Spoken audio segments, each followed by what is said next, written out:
This place weighs 14 kilos, she says carefully, steadying the scale with a practiced hand. But once you remove the basket, there are 13 kilos left, Grandma. It is the kind of arithmetic that belongs to the countryside, simple. Nothing hidden, honest, transparent, nothing exaggerated. The produce is clean, freshly gathered, still scented faintly of damp soil and early morning air. So, Grandma, she continues gently, I'm selling it to you so you can sell it to customers here. The older woman nods. Transactions in villages are rarely just about money. Satisfied. They are about trust, familiarity, survival woven into shared seasons. Hey girl, I've come to pick up NHI.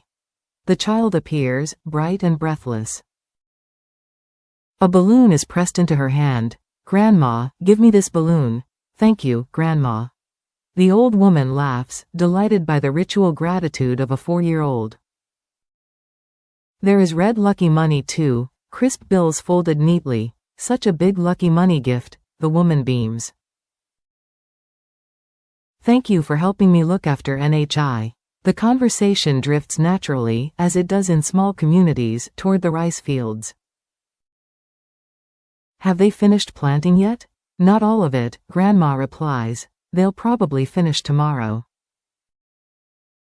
There is a pause, the kind that hangs heavier than silence. The woman shifts her weight slightly. There's nothing to do these days. If there's any work, please let me know. If anyone needs help planting rice, or anything at all, I'll go. Introduce me if you hear of something. Her voice is steady, but the undertone is unmistakable. Work means stability, stability means dignity. They pay by the day or by the field here, right? Yes, 150,000 dong per day, or 200,000 per sao. Please call me if there's work tomorrow. Gratitude is exchanged once more. Goodbyes echo warmly, to one grandmother, to another. To a neighbor called, friend, in the casual intimacy of rural speech. Sweet bamboo shoots are sweet all the time. She laughs lightly as she leaves, a proverb tossed into the afternoon air. A decision in the quiet later, far from the chatter of the village. James stands alone, thoughts pressing heavily against the silence. A different tone emerges. Would Deep be hurt if she knew what I've done?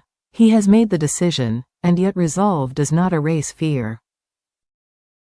Maybe I should just live like this, not clarify anything, but conscience refuses compromise. Maybe that's easier. If Deep and I are truly siblings, then what we are doing is wrong. I would never forgive myself. He exhales slowly. Why, he mutters to himself, does my strong self disappear at moments like this? The man who commands meetings, signs contracts, and directs employees now trembles before a truth he cannot control. An alphabet and a storm cloud back in the modest home, the mood is lighter. What song are you singing? Deep teases gently. NHI is seated on the floor, tiny fingers tracing letters. Study hard, okay? Are you studying properly? Outside, the sky darkens. It's about to rain, isn't it? But lessons continue. What is this? A? Yes, the alphabet first. Today we'll only read up to G. Numbers follow, 1, 2, 3, 4. Deep's teaching is patient, rhythmic, affectionate. A combined with B makes BA. Add an accent mark and it becomes ba. Add a question mark, ba. Add a grave accent, ba.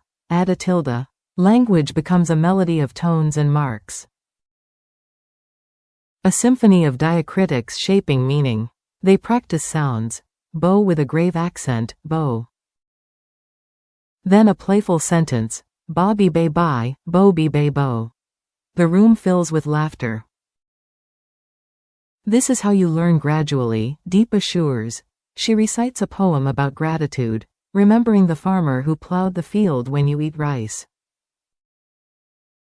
Remembering the one who dug the pond when you eat water spinach, it is an education far richer than textbooks, one rooted in memory.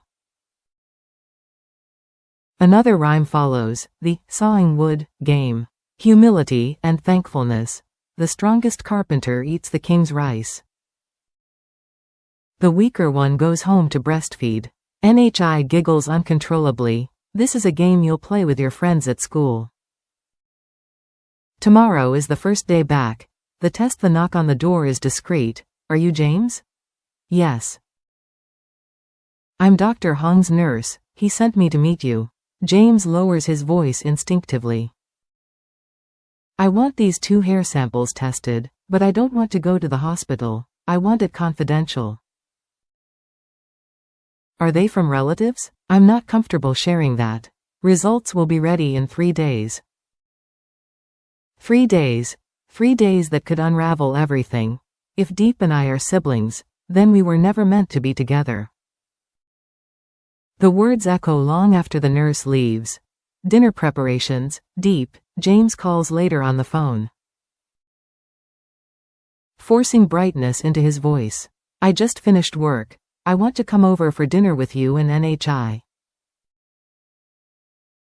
She smiles into the receiver. I've already bought what we need. NHI claps excitedly when she hears. I'm grilling meat tonight. Uncle James is coming. He arrives to find her studying. Memorizing the ABCs, he asks proudly, yes? He pours her a little drink, just a sip.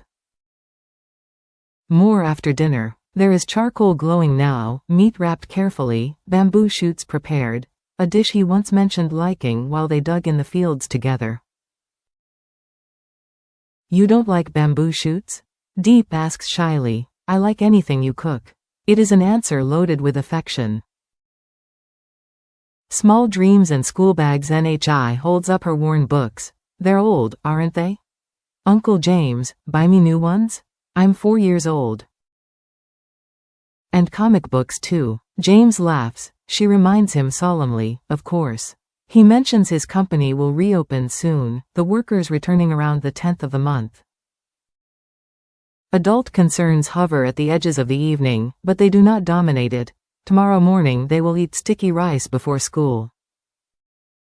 Magic before the truth. Then comes the magic box. It is decided, there's nothing inside, right? James asks theatrically. A toy dog appears, opens it, he closes it, the watch disappears next. Laughter, gasps. Then a flower, it's gone. Nyi's delight is pure and unfiltered. The simplest tricks become miracles in her eyes. James smiles, but somewhere deep inside, he knows there are truths no magic can erase. Prayer and 3 toasts. The barbecue is ready. Before eating, they bow their heads. Thank God for what He has given us this evening. Please purify this food, grant us health. It is a modest prayer, but heartfelt. They tear the meat apart, share bamboo shoots, laugh at overcooked edges. Happy New Year. James raises his glass, to good health. Don't choke, Deep reminds NHI gently. 3 times, twice. They toast once. Happy New Year, health, wealth, everything. James counts softly. 3. Glasses clink. 2. 1. The warmth of charcoal glows against the night air. The woman smiles, the child beams, and the man who is waiting for a DNA result allows himself, just for this evening, to believe that some things can remain simple. And with it, the truth. But morning is coming.